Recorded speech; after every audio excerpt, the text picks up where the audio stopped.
በምግብ ጥራትና ደህንነት ተቆጣጣሪ ባለሙያዎችና አጋር አካላት በምግብና ስርዓተ ምግብ ዙሪያ ስልጠና ተሰጠ። በሰሜን ወሎ ዞን ሀብሮ ወረዳ የሰቆጣ ቃል ኪዳን ፕሮግራም የስርዓተ ምግብን ተደራሽነት ለማረጋገጥ እየሰራ ሲሆን ጤናማ ማህበረሰብ እንዲኖር ለማስቻል ከንግድና ገበያ ልማት ጽሕፈት ቤት ጋር በመተባበር ለአገልግሎት ሰጪዎች፣ ለምግብ አቅራቢዎች፣ ለቸርቻሪዎችና ንግድና ገበያ ልማት ባለሙያዎች ስልጠና ሰጠ። የሰቆጣ ቃል ኪዳን ፕሮግራም በወረዳው ውስጥ በሚቆይባቸው ጊዜያት የምግብ ተደራሽነትን ማረጋገጥ፣ የእናቶችና ህጻናትን ጤናን ማሻሻል፣ የንጹህ መጠጥ ውሃ አቅርቦት ማዘጋጀት፣ በትምህርት ቤት የስርዓተ ምግብን መተግበር ወይም ምገባን ማጠናከር፣ ሶሻል ፕሮቴክሽን እና የጾታ እኩልነትን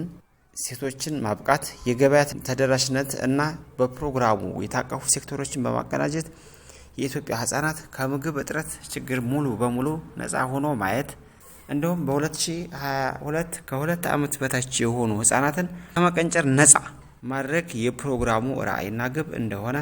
የፕሮግራሙ አስተባባሪ አቶ ደሴ የሸቱ ተናግረዋል። የሀብሮ ወረዳ ንግድና ገበያ ልማት ሸማች ቡድን መሪ አቶ መላክ በላይ ተቋሙ በመደበኛ ስራው አገልግሎታቸው ያለፈባቸው ምርቶች ወደ ማህበረሰቡ እንዳይሰራጩና እንዳይጠቀማቸው የግንዛቤ ፈጠራ ስራ እየተሰራ መሆኑን ገልጸው በማህበረሰቡ የአገልግሎት ጊዜያቸው ያለፉ ምርቶችን በመጠቀም ላልተፈለገ የጤና መታወክ ይጋለጥ የምርት ጥራትን የማረጋገጥ ስራ እየተሰራ ሲሆን በቀጣይም ነጋዴው የሚያቀርባቸውን ምርቶች በመከታተል የተበላሹ ምርቶች ወደ ማህበረሰቡ እንዳይሰራጩ ክትትልና ድጋፍ ተጠናክሮ ይቀጥላል ብለዋል። ፕሮግራሙ አስተባባሪ አቶ ደሴ የሸቱ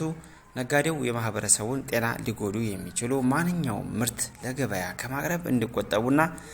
ምርቶቹ ወቅታቸውን የጠበቁ መሆን እንዳለባቸው ተናግረው ንግድና ገበያ ልማትም ማህበረሰቡ አላስፈላጊ ምርቶችን እንዳይጠቀም የግንዛቤ ፈጠራ ስራ መስራት እንዳለበት አሳስበው ፕሮግራሙ አስፈላጊውን ስልጠናም እንደሚሰጥ ተናግረዋል። ሰልጣኞቹ በሰጡት አስተያየት ለማህበረሰቡ ወቅታቸውን የጠበቁና የምርት ጥራታቸው የተረጋገጠ ምርቶችን እያቀረቡ እንደሚገኙ ገልጸው በዘርፉ የተሰማሩ ነጋዴዎችም አገልግሎታቸው ያለፈባቸውን ምርቶች ከመሸጥ እንዲቆጠቡ